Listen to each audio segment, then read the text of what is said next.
Hi, everyone. Jonathan Lee here, founder and CEO of Perfect SME, the company that created and owns Implement ERP.ai. Today, we're going to talk about enterprise architecture. It is a concept that is, thank goodness, gaining both popularity and familiarity within the SME space. That said, I estimate well over 80% still don't know what it is.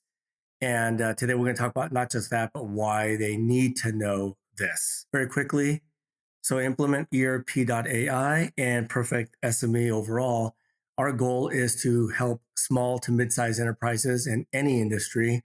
We want to leverage Fortune 500 methodologies, now scaled down, of course, for SMEs, but to take those concepts and really benefit from them, just like the Global 1000, the Fortune 500, Fortune 100 do. We also want SMEs to love and really embrace the technologies that are coming out fast and furious because there's a lot to gain from them. About me, 32 years of experience, a lot of that in ERP. And I've worked for software companies, consulting firms, and as a client that actually implemented ERP on a couple of occasions. So I have a 360-degree perspective of ERP and process optimizations, just all those things that tend to hit and are important to SMEs. Let's go over some common definitions that are out there. And of course, as with many of you, I like to check out Google first, and their AI overview gives a pretty decent definition. They call it a comprehensive practice that requires a blueprint, but then here's where they go narrow. This is the part I didn't like, of their IT systems to align the IT system to business goals and strategy. That's not incorrect. It's just narrow, right? It's like talking about the car and only focusing on the engine. There's more to it than that. So this next one is a lot better. This is from Wikipedia. And now they talk about it being the structure that contains the various parts and parcels of a business, including the behaviors, and leverage business data. So the reason why this one is better is it talks about enterprise analysis, the enterprise overall, talks about the execution of strategy and how all these tools are designed to move a strategy forward. So a lot better. And then if you continue to do a search on Google or any other search engine, you'll see that lots and lots of images come up. The most popular one, and many companies have this, not just visual paradigm, and it's not bad, but it's that triangle model where they talk about business up top, and then sometimes they have a process layer, and then a data layer, sometimes application layer, and then technology. So uh, this is just not particularly unique, but it gives you an understanding that it tries to create an image or a rendering that talks about the structure of an organization. All right, our definition, first of all, we love the adage that a picture is worth 1,000 words. And so the picture must have some sort of a structure embedded, and it's got to be the composition of a company or organization. So this is the infrastructure portion of it. And we'll talk about what functions, departments, and all that kind of stuff means within the context of enterprise architecture soon. But also has to have a very large element called processes, those that are really essential to the success of the business, and then how those processes map to other parts of or other elements within the enterprise architecture. So this is what I mean. This is completely made up. I think I did this in about 7 minutes, and it should be similar to lots of other stuff that's out there, but it shouldn't be exactly the same as anything else that's out there. So first of all, the governance piece, this is the who ultimately owns the responsibilities, especially at the super high corporate level. From there, you actually have the organizational structure and design. And I call it not exactly an extension of governance, but definitely a trailing component of the governance model, because ultimately everything rolls up in terms of duties and responsibilities. Now, processes to me is the absolute lifeblood of enterprise architecture. And so we're going to spend a lot of time on that. And then you have to have an information and data layer. Now, for sophisticated companies of any size, they have what's called an EPMO. So this one basically says we're going to improve various processes and maybe improve the access or usage of data. But the reason why it's also very heavily related to governance org structures because this says we're going to take these three people and we're going to assign them to this initiative or project. We're going to take another three people and we're going to involve them in these other initiatives or improvement projects. And the key for that is you don't want to take like Sally Johnson and put her on 9 initiatives because a lot of the departments don't know what she's doing for other functional areas. So the EPMO would say, no, Sally only has 15 hours available for projects. 25 hours of her time goes to daily work.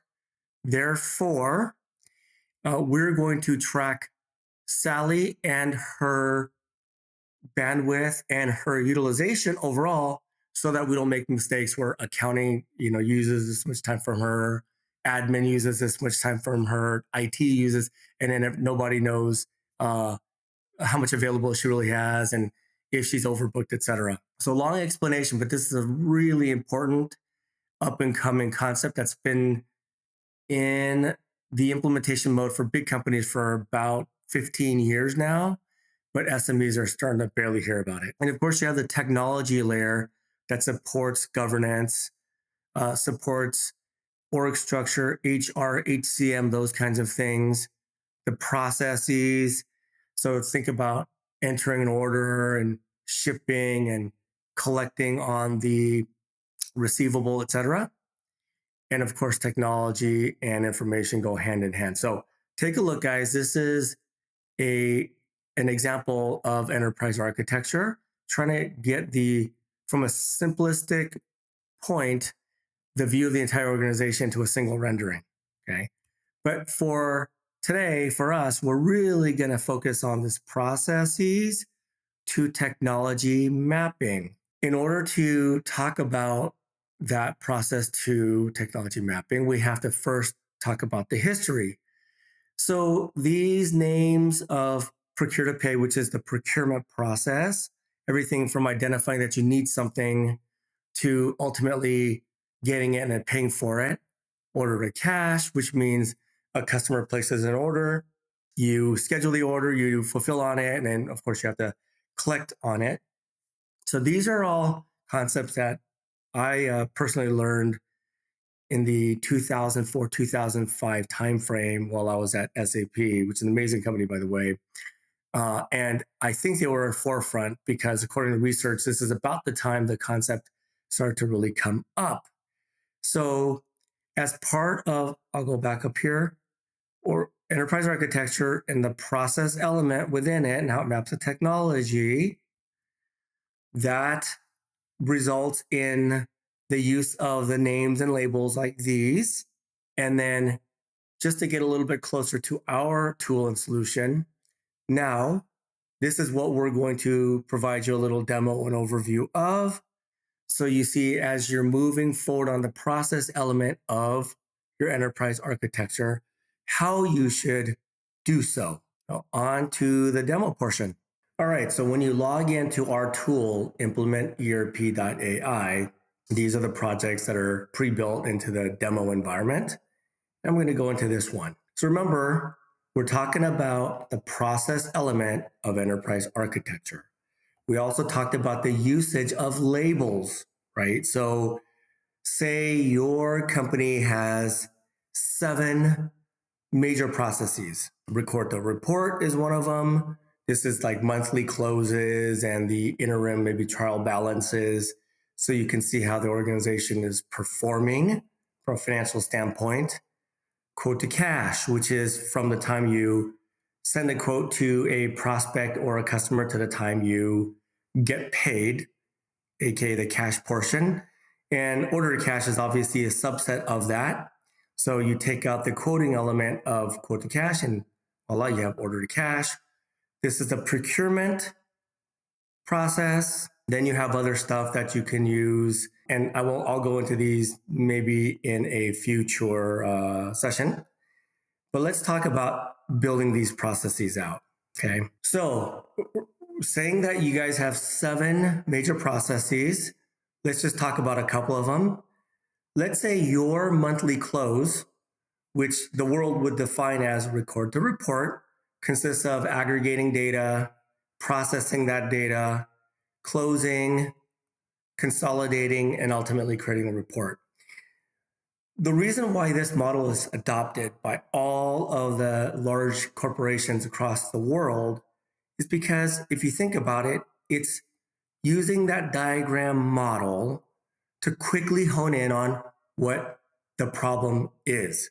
So in the monthly close or record the report, a company might say, yeah, it takes us weeks and weeks to aggregate data. Boom, they've said that the aggregate sub-process is the issue. Some other companies might say, no, we actually can aggregate information right away because we have a lot of databases and middleware and all that kind of stuff up.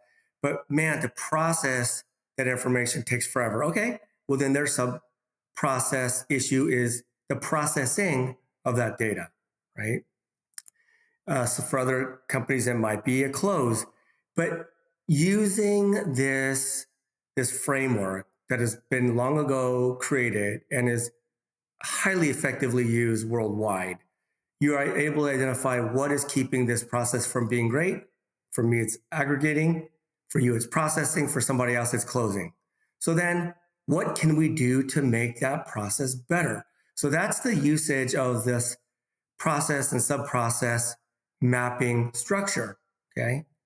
Let's go into another example so we can get a little more in depth. Now, let's say that for you, your problem is the quote to cash.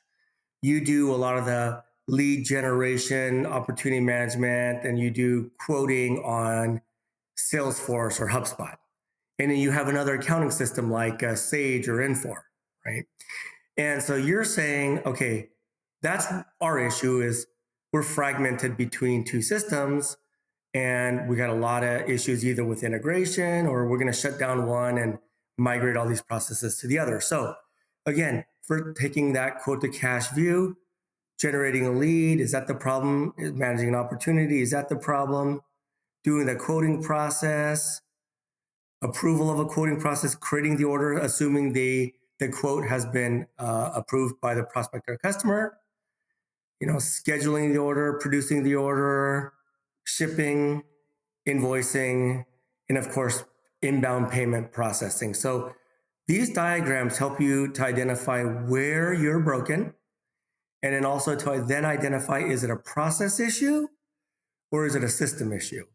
Now, this has been built out to say perhaps it's a system issue. So whether you are currently evaluating your own existing system or you're considering another system or you are implementing a new system, you're still always using this model. You're using quote to cash. You've identified the sub processes that have to be perfect for this quote to cash process to be perfect. And now you're saying, here are the screens or the functionality in my existing system or my future system that needs to improve or needs to get rolled out in order to support and really nail down the sub process. And once all of the system screens are improved, that means the sub process itself is optimized. And when that happens, your quote to cash process is optimized. This process to system mapping or system to process mapping is unlike anything else. And it really, really moves you forward on in my opinion, the most critical element of the enterprise architecture model, which is the process layer. Okay, so now that we have done the demo and talked about some use cases, I'm going to close just by leaving my contact information out here.